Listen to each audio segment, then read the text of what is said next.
अंगद जी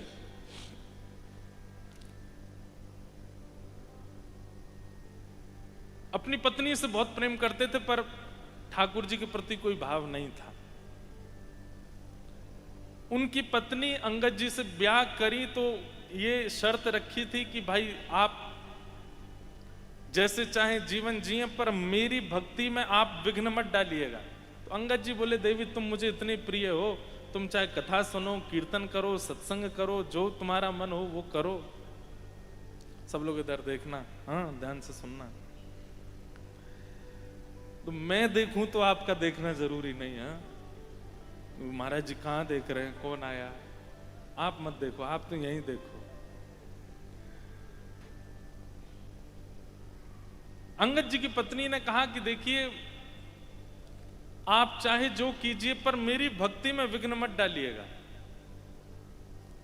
अंगद जी इतना प्रेम करते थे अपनी पत्नी से, बोले देवी तुम चाहे कथा सुनो, कीर्तन सुनो, तुम जो चाहो वो करो, हम तुमको कभी नहीं रोकेंगे, पर हमसे मत कहना कि तुम भी सुनो। पत्नी भी कभी पति से नहीं बोलती थी कि आप चलिए कथा में सत्संग कीजिए। वो अपना राजपाट संभालते थे, एक राजा के यहाँ पर मंत्री थे, सब अपना देखते थे। वो पत्नी रोज कथा सुनना, कीर्तन में जाना सब करती थी। एकादशी का दिन तो एक महापुरुष थे, उन्होंने ऐसा नियम बनाया कि हर एकादशी को किसी वैष्णव के घर पर ही सत्संग होता था, और उसमें वैष्णवों की लाइन लग जाती थी कि अगला हमें कौन सी एकादशी मिलेगी। तो अंगद जी की पत्नी भी सोचती तो थी कि सबके यहाँ संत जन जाते हैं, कभी ऐसा अवसर मिले मेरे घर भी सत्संग हो, संत जन पधारें। मुझे तो याद नहीं है, पर महाराज जी से सुना है मैंने, वारी जाऊं रे बलिहारी जाऊं रे, वारी जाऊं रे, मुझे आता नहीं भाई, बजाना नहीं, नाक कटेगी। मारा सदगुरु आंगन आया, बलिहारी जाऊं रे, मारा सदगुरु आंगन आया। ऐसे ही है ना महाराज जी? पूरा तो आप सबको याद है, आप ही गा देना, मैं सुन लूंगा। पर ये चाव होता है, ये भक्ति की एक स्थिति है कि किसी महापुरुष को देखकर के आपके चित्त में ये भाव आता है। भले ही वो महापुरुष आ नहीं पाते हो, उनसे हट नहीं करना चाहिए, वो नहीं आ पाए, वो उनकी इच्छा है। वो जब आपका ऐसा भाव होगा, आपके ठाकुर जी चाहेंगे तो वो आएंगे, चाहे जैसे भी आए, पर आपको हट नहीं करना चाहिए। इच्छा रखनी चाहिए, हट नहीं करना चाहिए। कई लोग हट करते हैं। एक जगह महाराज जी अभी कथा थी, तो वहां के एक वैष्णव आए, महाराज जी मेरे घर आओ। मैंने कहा हम कैसे आए, सब जगह का बन गया क्रम, यहाँ जाना वहां जाना, गौशाला। ये भी होता है कि जब कहीं नगर में जाते हैं तो पहले वहां के मंदिरों को, वहां के गौशाला को, वहां के संतों के स्थान को प्रायोरिटी देते हैं, वहां चले जाएं। तो वो धड़ाम से गिर गए सामने ही और बोले मैं जहर खा लूंगा नहीं आए तो। मैंने कहा ये कैसा तरीका भैया आपका? नहीं रो में तो रो में पांव पकड़ लिए, बोले मैं खा लूंगा, देखिए मेरी शीशी में लेके आया हूं। मैंने कहा भाई मत निकाल, यहां मत खाना। एक हमारे बोले निकालने तो दीजिए, है ही नहीं जेब में, ऐसे ही कह रहा है। हट नहीं करना चाहिए, इच्छा रखनी चाहिए, भाव रखना चाहिए, खूब व्याकुल होना चाहिए कि हमारे घर महापुरुष पधारे, पर हट नहीं करना चाहिए। उनके पीछे पड़ जाएं, निवेदन कर दो, फिर उनकी इच्छा। हाँ, समय समय पर निवेदन करो, आपकी स्वेच्छा, आप जब अनुकूल लगे आइएगा, पर हट नहीं। तो अंगद जी की पत्नी को भी मन में हुआ कि मेरे घर भी संत महापुरुष पधारे, सत्संग हो, आनंद होगा।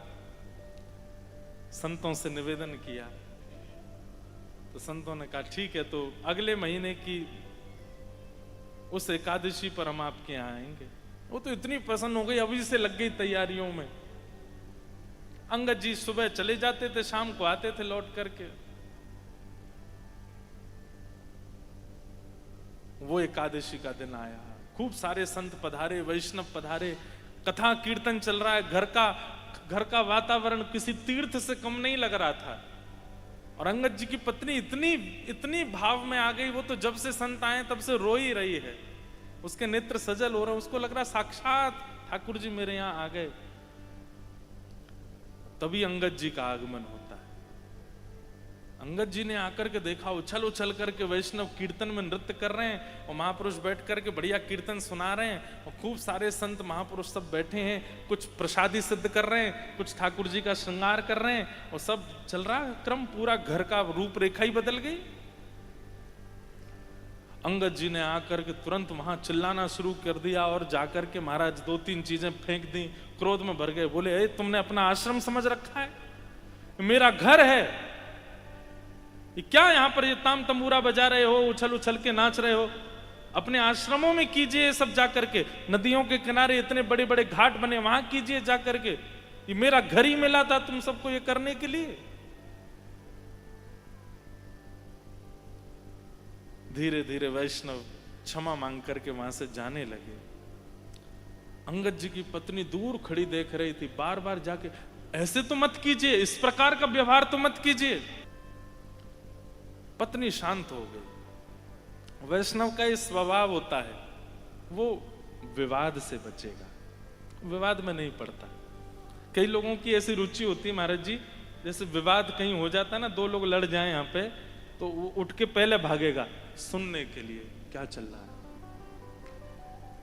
और फिर उसमें किसने कितना किसको कहा क्या, वो निर्णय अपने मन में कर लेता है, इसमें तो 2 मुक्का मारने चाहिए, नहीं मारे तो तेने तो तेरी जगह में होता है, ऐसा करता।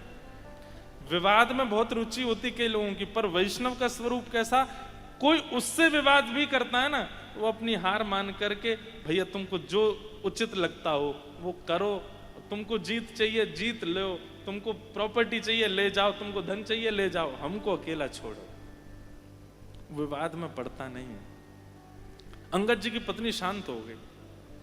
जब सब महापुरुष वहां से चले गए, सब कुछ शांत हो गया, एक रात्रि तक कोई वार्ता नहीं हुई।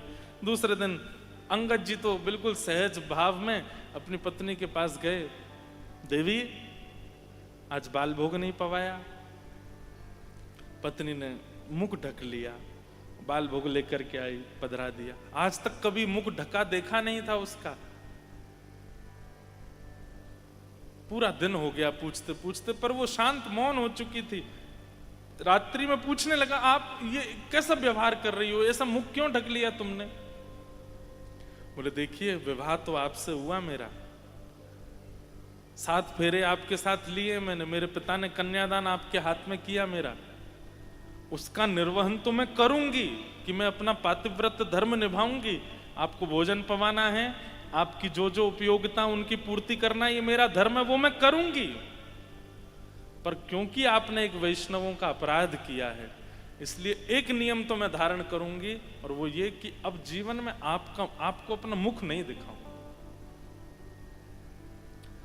जब जब मेरे सामने आप आएंगे घूंघट कर लूंगी, आपको छोड़ के जाने वाली नहीं हूं, मैं रहूंगी साथ में, सब करूंगी, अपना पातिव्रत धर्म निभाऊंगी। लेकिन इसी को कहते हैं देह से त्याग ना करना, मन से त्याग देना। अंगद जी बोले देवी ऐसा मत करो, मैं तो तुमसे बहुत प्रेम करता हूं, तुम जानती हो। बोले मुझसे प्रेम करते हैं, पर हरिजनों से आपका प्रेम नहीं है, तो फिर मुझसे प्रेम करने का कोई अभिप्राय नहीं। जिसको हरिजन प्रिय नहीं लगते, हरि के दास प्रिय नहीं लगते, वो मुझे कैसे प्रिय लग सकता है? लेकिन मेरा दुर्भाग्य कि ब्याह तो हो गया मेरा, अब रहूंगी आपके साथ, पर मुख नहीं दिखाऊंगी। और आपसे प्रार्थना, आप जो कहेंगे वैसा नियम होगा। आप कहेंगे कथा में नहीं जाना, तो वो भी बंद कर दूंगी, पर मेरे को इसके लिए हट मत कीजिएगा कि अपना मुख दिखाओ, ये मेरा नियम है। अंगद जी तो इतने व्याकुल हो गए, अब क्या करूं। खूब मनोहार किए, हंसती भी है, बात भी करती, पर मुख नहीं दिखाती अपना। इसे कहते हैं मानसिक त्याग। महादेव ने भी तो किया था सती का।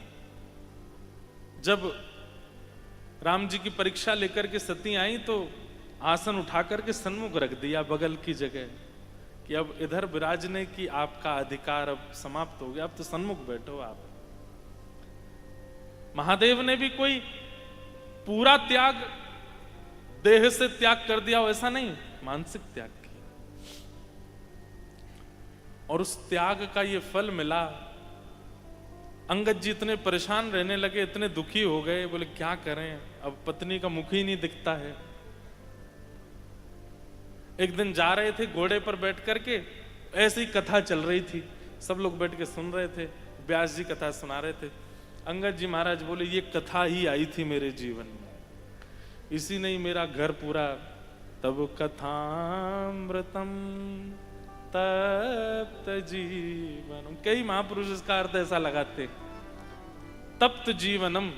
हे ठाकुर जी आपकी कथा जो है वो जीवन को तपा देती है, लेकिन इसका वास्तविक अर्थ यह है कि जीवन के जितने ताप हैं वो आपकी कथा से दूर हो जाते हैं। जाके बैठ के बोले सुनू तो सही, ऐसा क्या है इस कथा में जिसके लिए पत्नी ने मेरा त्याग कर दिया। जैसे अंगद जी कथा में जाके बैठे, ध्यान पूर्वक सुनने लगे एक एक शब्द को, नेत्र बंद हो गए, ऐसी अनुभूति होने लगी जैसे मानो कितना सुख, कितना आनंद, कितना रस, अपनी सारी आपत्ति विपत्ति सब भूल गए। ठाकुर जी की मधुर लीला सुनते सुनते भाव में चले गए श्री अंगद जी महाराज। जैसी कथा विश्राम हुई, आरती होने लगी, अंगद जी उठ करके व्याकुल हो गए, पूछने लगे भैया ये, बोले कथा विश्राम हो गई। विश्राम हो गई? बोले हाँ। कथा सुनने का असली अर्थ यही है कि विश्राम हो जाए और आप व्याकुल हो जाओ। बोले हो गई कथा? अंगद जी बोले अब कब होगी? बोले अब तो आज 7वां दिन था, कथा विश्राम हो गई, अब तो पास के गांव में कथा होगी महाराज जी की। अंगद जी ने पता पूछ लिया, अगले दिन वहां पहुंच गए, वहां कथा सुनने लगे। 7 दिन वहां कथा सुनने के बाद में अब अगला पता पूछा, अब अगली कथा कहां? बोले उधर के शहर में, तो वहां पहुंच गए, वहां जाके सुनने लगे। धीरे धीरे ऐसी स्थिति हो गई, पहले तो अंगद जी घर आके जिद करते थे पत्नी से कि मुख दिखाओ, पर अब अंगद जी को भी कोई चिंता नहीं, चुपचाप आते, प्रसाद पाते, सो जाते। कुछ दिनों के बाद वही कथा फिर से अंगद जी के नगर में हुई। अंगद जी कथा सुनने गए, जैसे ही एक भाव में कीर्तन किया व्यास जी ने, तो सब 2-4 लोग उठ के नृत्य करने लगे। अंगद जी महाराज खड़े हो गए, नेत्रों से अविरल अश्रुधार और उर्ध्वबाहु होकर के जब कीर्तन में नृत्य करने लगे, सब देखने लगे उनको। तभी वहीं आगे बैठी थी अंगद जी की पत्नी। दोनों को ही नहीं पता था कि कथा सुनते हैं दोनों। अंगद जी को तो पता था कि पत्नी जाती है, पर पत्नी को नहीं पता था कि अंगद जी को भी चाव लगा है कथा सुनने का। तो जब कोई नृत्य करता है, सबकी दृष्टि पड़ती ना, तो अंगद जी की पत्नी ने ऐसे देखा कौन नृत्य कर रहा है, और जैसे ही देखा, ये मेरी आंखों को कोई धोखा हुआ है या मुझे कुछ और दिख रहा है, ये तो अंगद जी लग रहे हैं। उसने थोड़ा और पास जाकर के घूंघट करके जब देखा, तो भाव आवेश की मुद्रा में और महाराज अविरल अश्रुधार और ऐसा नृत्य कर रहे थे श्री अंगद जी महाराज। पत्नी समझ गई ये एक दिन की कथा से नहीं हो सकता, और ये आडंबर भी नहीं हो सकता कि मुझे रिझाने के लिए कर रहे हो। समझ गए। तहकीकात की 2-4 लोगों से पूछा कि ये कौन है? बोले अरे ये तो बड़े अच्छे भक्त हैं, हर कथा में पहुंचते हैं। पत्नी बोली तभी मैं कहूं, रात्रि में आजकल बहुत विलंब से आते हैं, मैं भी पूछती नहीं थी, लेकिन ये कथा सुनने जाते हैं। आज अंगद जी की पत्नी घर पहुंची, पूरा घर सजाया, सुंदर दिए लगाए, बाहर चौका किया, उस पर रंगोली बनाई, बढ़िया सुंदर घर में सामग्री आदि सिद्ध करके सब तैयार किया।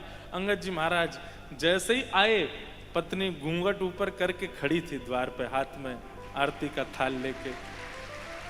तो अंगद जी दूर से ही बोल पड़े, देवी तुमने आज घूंघट नहीं किया, मैंने नीचे नजर कर लिया, घूंघट कर लो, मैं तब आऊं। अंगद जी की पत्नी बोली अब घूंघट की आवश्यकता नहीं। क्यों? बोले मुख तब मोड़ा था जब आप हरि विमुख थे, पर आप जब हरि जनों के संगी हो गए हो, तो अब आपसे मुख कैसे छुपा सकती हैं? ये है त्याग, और ये त्याग वाला हरिजनों के, हरि विमुखों के त्याग वाला परहेज तो सबको करना है। नवदा भक्ति के एक एक परहेज अलग अलग होंगे, पर ये वाला परहेज तो 9 भक्ति में चलेगा। तजोरे मन हरि विमुख को संग। और उसके बाद पता है क्या हुआ? अंगद जी घर आए, पत्नी से बोले, पत्नी बोली अब देख लीजिए मुझे जी भर के, 9 महीना हो गए आपने हमको देखा नहीं, अब तो देख लो। अंगद जी बोले देवी अब मेरी देखने की इच्छा खत्म हो गई अब तो श्याम सुंदर से नेत्र लड़ गए हैं, अब तो कथा ने ऐसा मुख मोड़ लिया है ठाकुर जी की ओर कि अब उनकी सुंदरता के आगे कोई सुंदर नहीं लगता, अब तो केवल उनको देखने का चाव है। अंगद जी की पत्नी तो भाव विह्वल हो गई कि बोले मैंने तो ऐसी उम्मीद ही नहीं की थी कि मेरे पति कभी ऐसे हो जाएंगे। तो कभी कभी हरिजनों का इस प्रकार चतुराई से त्याग कीजिए कि उनको आभास भी हो जाए कि उन्होंने कुछ किया है, और आप उनका संग भी ना छोड़ो। कभी कभी ऐसे त्याग से भी उनके चित्त में परिवर्तन आ जाता है। उनके चित्त में, जैसे एक माता जी को हम जानते हैं, उन्होंने यही अंगद जी का चरित्र सुना था कहीं पे। उनका बेटा व्यसन करता था और व्यसन छोड़ नहीं रहा था, और मुझसे बोली महाराज जी आप कहते हैं हरि विमुखों का त्याग करो, मैं अपने बेटे का त्याग कैसे करूं? मैंने कहा मैया आप जो हमने अंगद जी के चरित्र में आपको सुना उससे कुछ लगे तो आप देखो। महाराज जी उन्होंने रोटी छोड़ दी, सब्जियों पर आ गई माता जी, सब्जी खाती, और बेटे ने एक दिन पूछा, पत्नी ने भी कहा, बोले माता जी रोटी नहीं खाती। बेटे ने एक दिन पूछा माँ क्या बात है आप रोटी नहीं खाती? कोई नहीं, कुछ नहीं। बेटे को बताया नहीं, छोड़ दिया बस। कई लोग होते हैं वो ढिंडोरा पीट देते पूरे नगर में, हम चप्पल छोड़ रहे हैं, हम तो पहनते ही नहीं ना, हम तो सब त्याग कर दिया हमने, पर ढिंडोरा नहीं पीटते। माता जी ने खाया नहीं, तो बेटे ने जाके पूछा माँ आप रोटी नहीं पाती? मुझे बता रही थी गृहिणी, क्यों नहीं पाती? लाला तुझसे 1000 बार कहा तू व्यसन छोड़ दे, तू नहीं छोड़ता, इसलिए मैंने ही अन्न का त्याग कर दिया। अब जब तक तू व्यसन नहीं छोड़ेगा तब तक अन्न नहीं सेवन करूंगी। बेटे ने विचार किया मेरे लिए मां से बढ़ के व्यसन है, उसी दिन व्यसन का त्याग कर दिया, और माँ ने उसी दिन से रोटी खाना प्रारंभ किया। बेटे ने फिर व्यसन किया नहीं। फिर वो आई माता जी, उन्होंने मुझे बताई ये बात, बोले महाराज जी अब ठीक है, बेटा ने व्यसन छोड़ दिया, मैंने भी रोटी शुरू कर दी। तो ये त्याग, तजोरे मन हरि विमुखन को संग।